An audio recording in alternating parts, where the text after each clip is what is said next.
વિદ્યાર્થી મિત્રો, અત્યાર સુધીમાં આપણે હડપ્પીય સંસ્કૃતિ વિશે, તેની નગર રચના વિશે, તેના સમાજ જીવન વિશે, ધાર્મિક જીવન અને અંતિમ વિધિ, લિપિ અને ભાષા, ગુજરાતમાં હડપ્પીય સભ્યતાના સ્થળો અને હડપ્પીય સભ્યતાનો અંત,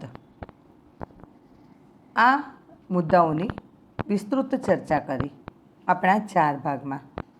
હવે આપણે આ તમારા 5મા ભાગમાં આપણા પ્રાચીન ગ્રંથો વિશે ચર્ચા કરીશું,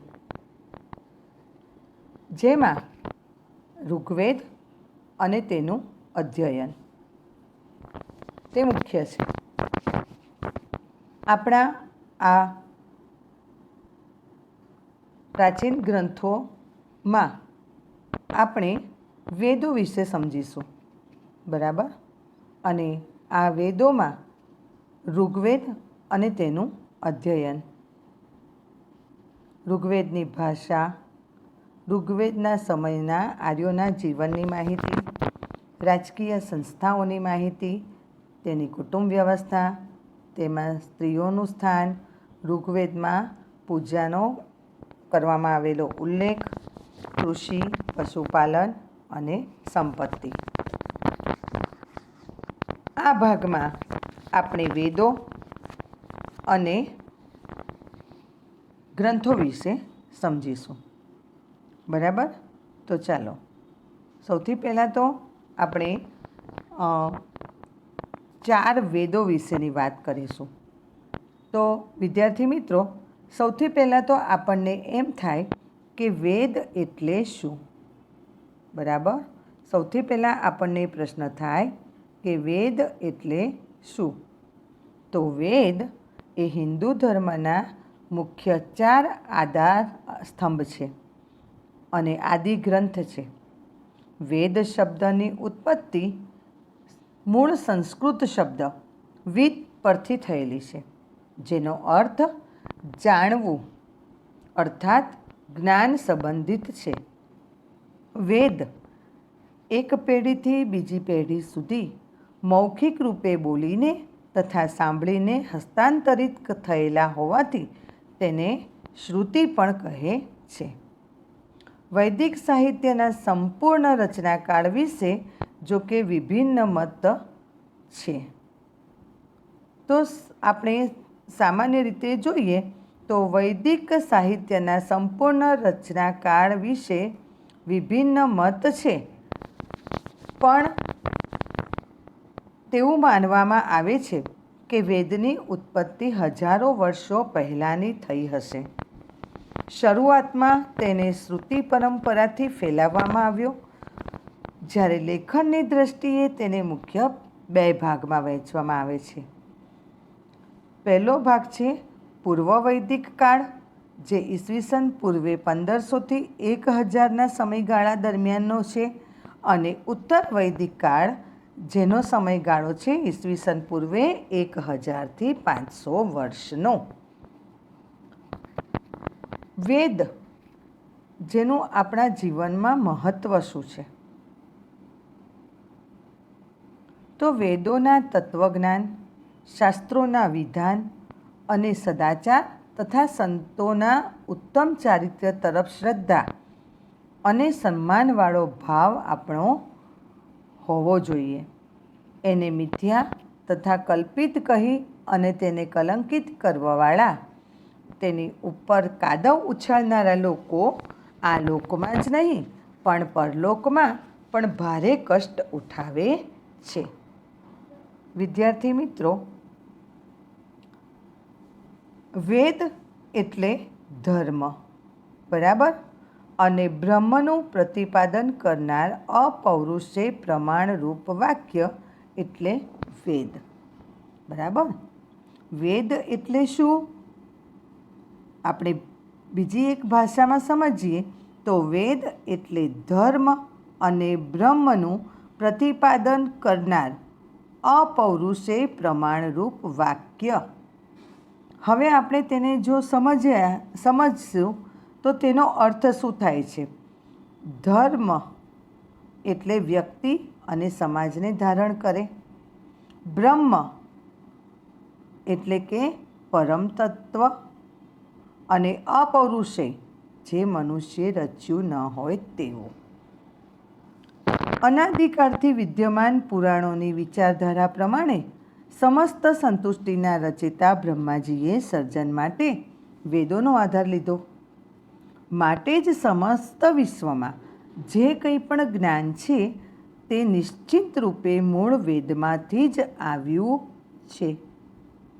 રહસ્યવાદી એક વિશિષ્ટ શૈલીમાં પ્રગટેલ એવા વેદને ગણિત કે વિજ્ઞાનની રીતે નહીં, પરંતુ રહસ્યવાદી અભિગમથી સમજી તપશ્ચર્યા અને ધ્યાનના માધ્યમ દ્વારા આ વેદને આત્મસાત કરી શકાય છે. તો હવે આપણે જોઈએ આપણા પાઠની વિષય વસ્તુ પર આપણે પાછા ફરીએ છીએ. બરાબર? તો વેદો કેટલા છે? 4 છે. કયા કયા છે? તો ઋગ્વેદ, યજુર્વેદ, સામવેદ અને અથર્વવેદ.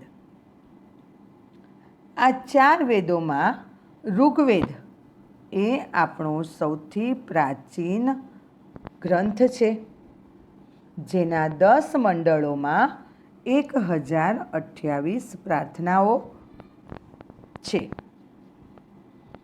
જેને સૂક્ત કહેવામાં આવે છે.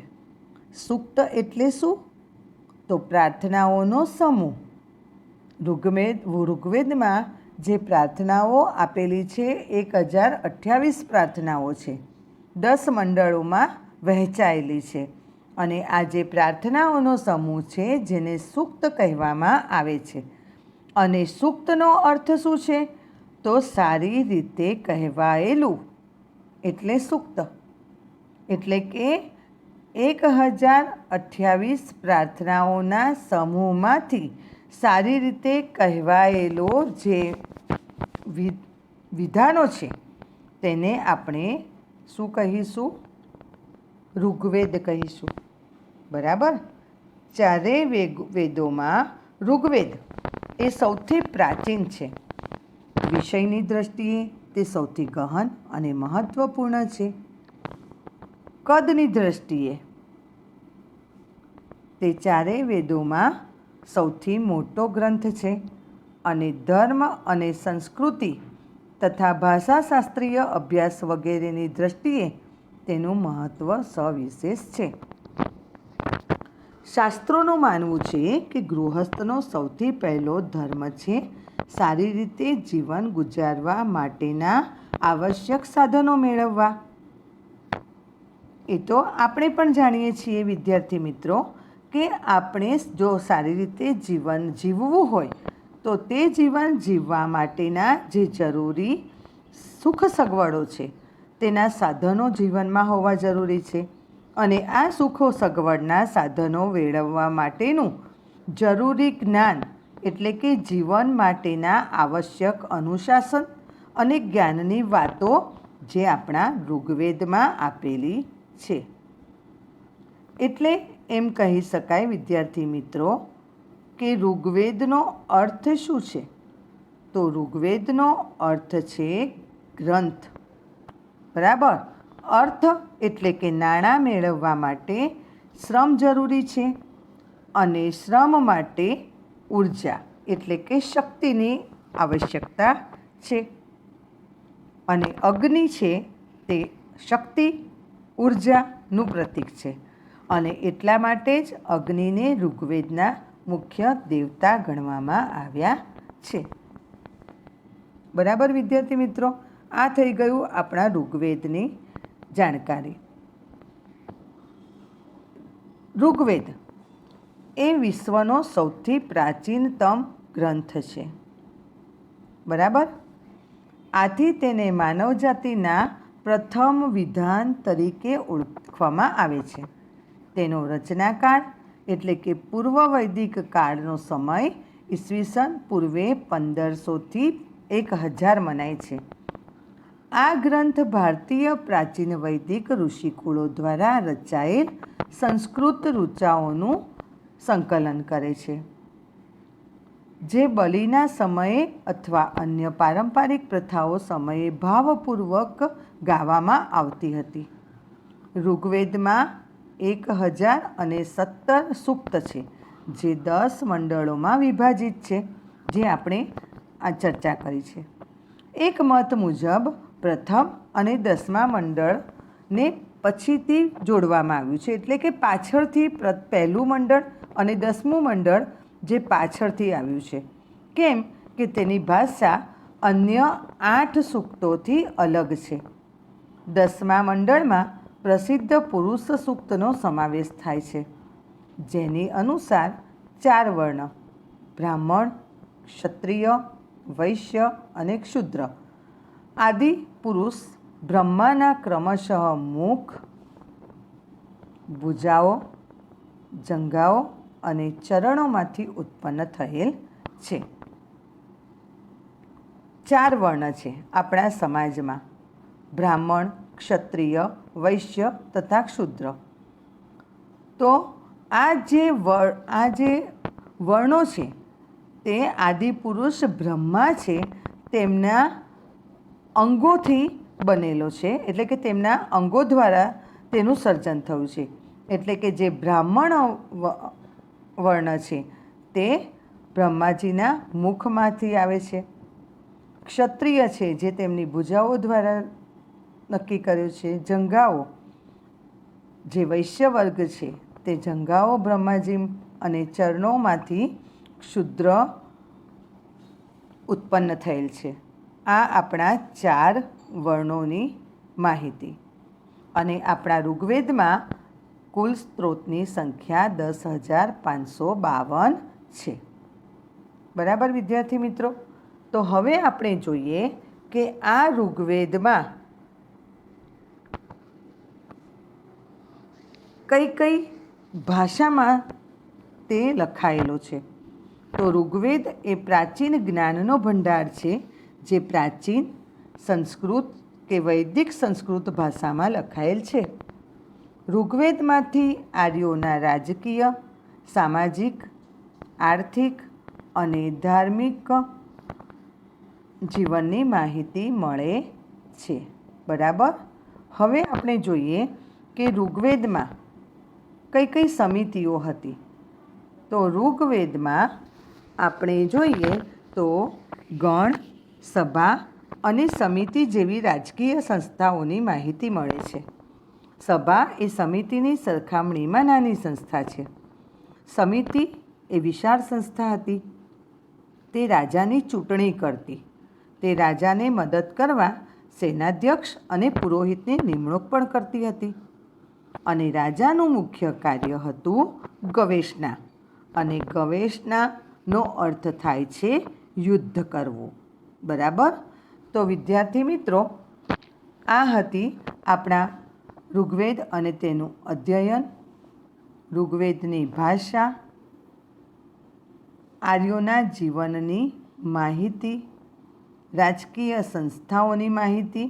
હવે આપણે જોઈએ કુટુંબ વ્યવસ્થા. તો વેદકાલીન સમાજનું એકમ કુટુંબ હતું, જે હાલમાં પણ છે. આપણા આ સમાજમાં પણ અર્વાચીન સમયમાં પણ વેદકાલીન સમાજનું એકમ કુટુંબ જ છે.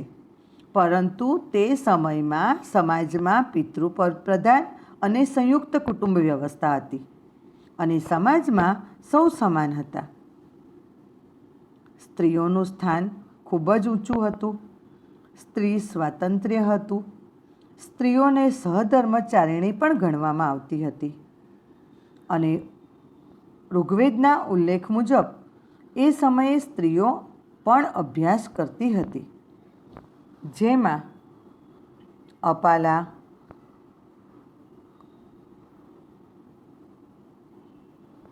લોપામુદ્રા, અપાલા, પછી લોપામુદ્રા છે, પછી ઘોષા જેવી વિદુષીઓએ ઋગ્વેદની ઋચાઓની પણ રચના કરી હતી. ઋગ્વેદમાં ઇન્દ્ર, વરુણ, અગ્નિ અને સૂર્ય વગેરે દેવતાઓની પૂજાના ઉલ્લેખ જોવા મળે છે. ઋગ્વેદમાં અન્ય પશુઓની સરખામણીમાં ઘોડાનો સૌથી વધારે ઉલ્લેખ કરવામાં આવ્યો છે, જે તેમના જીવનમાં પશુપાલનનું મહત્ત્વ દર્શાવે છે. ઋગ્વેદકાલીન અર્થવ્યવસ્થાના સમયમાં કૃષિ ગૌણ હતી.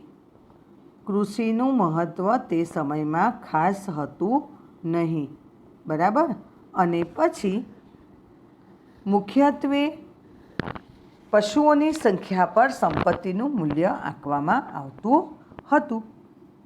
એટલે આપણે એમ કહી શકીએ કે તે સમયે જે વ્યક્તિ પાસે પશુઓ વધારે હોય તો તે વધારે ધનવાન વ્યક્તિ ગણાતો હશે. વિદ્યાર્થી મિત્રો, આપણે આ ભાગમાં આપણા પ્રાચીન ગ્રંથો વિશે વિસ્તૃત ચર્ચા કરી અને હવે આપણે છઠ્ઠા ભાગમાં તમારા સ્વાધ્યાયના પ્રશ્નોત્તરની ચર્ચા કરીશું અને તેની સાથે જ આપણે આ પાઠ પૂર્ણ કરીએ છીએ. દરેક જણાએ સ્વાધ્યાયના પ્રશ્નોત્તર પોતાની નોટબુકમાં લખવાના રહેશે. ફરી મળીશું આગળના પાઠમાં.